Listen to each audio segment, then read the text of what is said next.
We're here at Bob's Donuts, as usual. We're paying homage to the greatest donut shop in San Francisco. And as you know, our first season, we were called Comedians on Bicycles, Getting Bobs.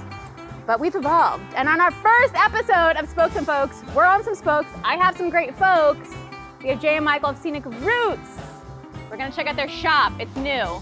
Is it Routes or is it Routes? No one knows. The most important thing to know if it's Routes or Routes is that if you have a strong opinion, you're the asshole. Hey there, this is Spokes and Folks, a little series where we show a more joyful world as possible on two wheels. I'm your host, Sarah. On today's show, we're talking to Jay and Michael about their bike shop, Scenic Routes.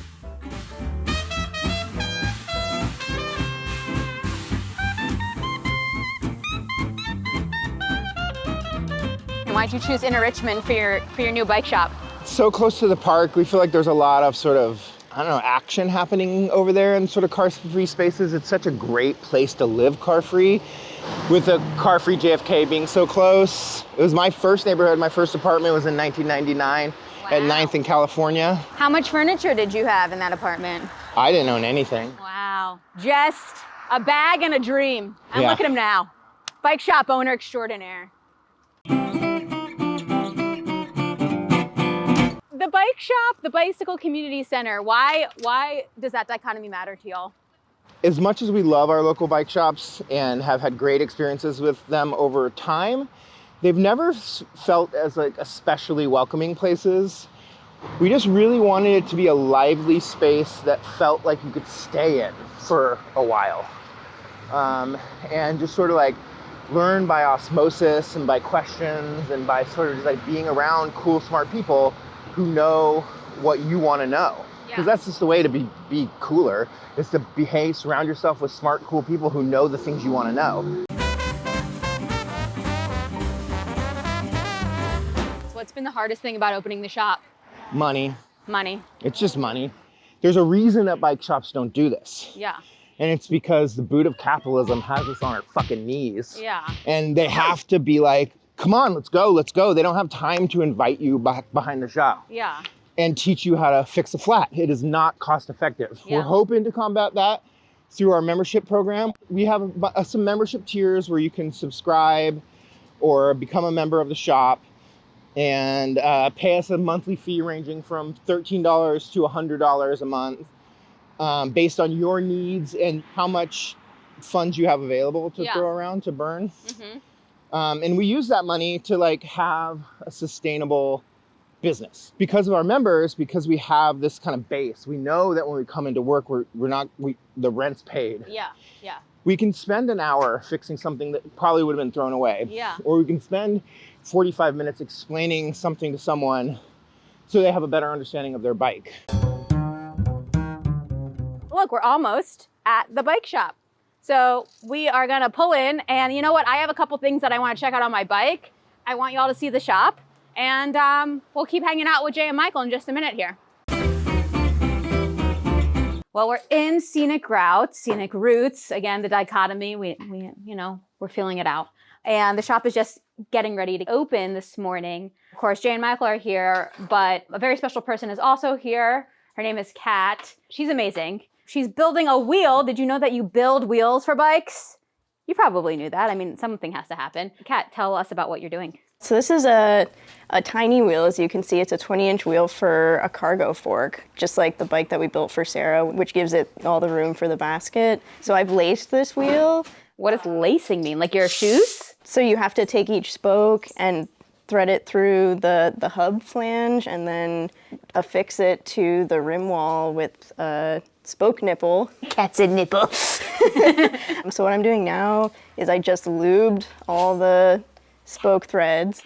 Cats and lube.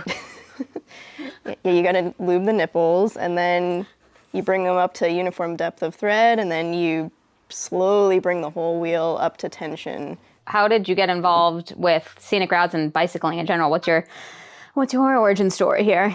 In 2021, I donated a bike here, and Jay was like, anytime you want to come hang out at the shop and see what we do and like learn some stuff, do it.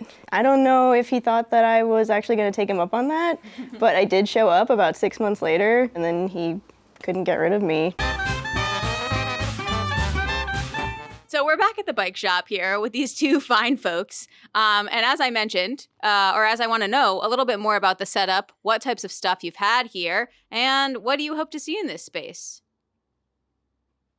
We sort of let the shop wash all over us. We just sort of were like, what if we did this and we did this and we did this? And then it sort of came into being. Like we built this wall and we had this counter, and or it feels lived in because it just sort of happened. It wasn't planned. The places that feel good are the ones that feel just like your grandma's living room. And this is sort of like your grandma's living room of bike shops. It just sort of happened. Almost everything that's not attached to the walls is on wheels so that we can push things around and choose your own adventure. We can push everything that way and have a big poetry reading or book release or like a small intimate show. Mm-hmm. You have something on Thursdays called Community Night. Can you talk a little bit about what Community Night is and what it means to you? Yeah, Community Night is a time when we put down the commerce and pick up more of our open space and invite people in, even more so than we normally do. Like, come on back. Like, work with the mechanic, put your bike in the stand, and like have a LaCroix or a beer and just chill and chat about bikes or just hang out and meet your neighbors. Welcome to Community Night, y'all. Look at what's going on here. Look at all these humans that are just here to hang out and eat food and talk about bicycles. We're celebrating a birthday. It's so cool to see the shop full of people on Community Night. This is our buddy Parker's bicycle. Parker is a member here at the shop, and this wheel has a bunch of magnets in it and magic. And when you spin it... Whoa! Do you see that? And so Parker now gets to pedal under his own power and light his own way. And you mentioned the membership model. So Parker's a member, so part of the maintenance on his bike is covered by his membership. It's a little quieter back here, and this is a magical place. Tell us about the back of the shop. The back of the shop, we lovingly call the warehouse. One of the really cool things about everything that's going on back here is that someone called the other day and they're like, hey, I found this bike on the street and I'm looking for like a cheap wheel set. And I'm like, sure, I have a used wheel set and I'll put it together. It'll be here. He came in, he bought a used wheel set and he got that bike up and running. All of these used parts open up another avenue of accessing a bicycle that still works without having to pay for like $100 new wheel. Not everyone can just drop $100 on a new wheel. Wow, Michael, Community Night is great. It almost feels like a dream.